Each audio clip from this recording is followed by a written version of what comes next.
আজ তোমাদের সাথে একটা খুব সুন্দর গল্প শেয়ার করতে আসলাম। কারণ মনে হলো এই প্ল্যাটফর্মে আসার পরে এই বছরটা আমার প্রথম শ্রাবণ মাস তোমাদের সবার সাথে। তাই জন্য আমি নিজের মনের কথাটা তোমাদের সবাইকে জানাতে আসলাম।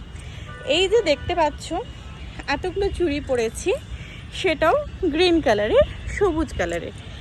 আমার জানো তো, আমরা পিওর বাঙালি, শ্বশুরবাড়ি বাপের বাড়ি সবই কায়স্থ বাঙালি। কিন্তু যেহেতু আমার শ্বশুরবাড়ি বিহারে, সেই জন্য প্রচুর মানুষ ধারণা করেছিলেন আমার হয়তো বিহারির সাথে বিয়ে হয়েছে। সেই জন্য আমি শ্রাবণ মাসে সবুজ চুড়ি পরেছি। তখন মানুষকে আমি সেভাবে বোঝাতে পারতাম না যে না গো, আমার তো বিহারির সাথে বিয়ে হয়নি, আমার বাঙালির সাথেই বিয়ে হয়েছে। কিন্তু এখানে দেখতাম প্রত্যেকটা মানুষ শ্রাবণ মাসটাকে মহাদেবের জন্য উদযাপন করে সবাই চুড়ি পরতো।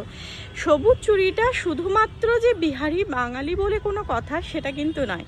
এটা শুধুমাত্র আমাদের ভোলেনাথের জন্য মাতা পার্বতী যখন ধারণ করেছিলেন সেই হিসেবে, আমরাও তার ভালোবাসার প্রতীক হিসেবে, আর আমরা নিজেদের স্বামীর দীর্ঘায়ু কামনা করে তার সাথে সাথে ভোলেনাথকে উৎসর্গ করে এই চুড়িটা ধারণ করি।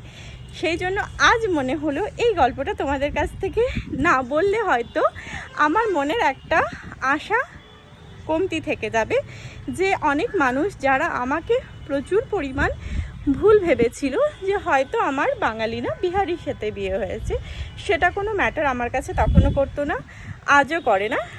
তবে তাদের সবার উদ্দেশ্যে, তোমাদের উদ্দেশ্যে, যারা আমাকে এত এত ভালোবাসো তাদের উদ্দেশ্যে, তোমরা যারা যারা এই চুড়ি পরোনি বা যারা যারা এর মানেটা জানতে না, আমি চেষ্টা করলাম নিজের মতোভাবে তোমাদেরকে জানিয়ে দেওয়ার। একটা করে অন্তত হলেও ভোলেনাথের নাম করে উৎসর্গ করে তোমরা পড়তেই পারো।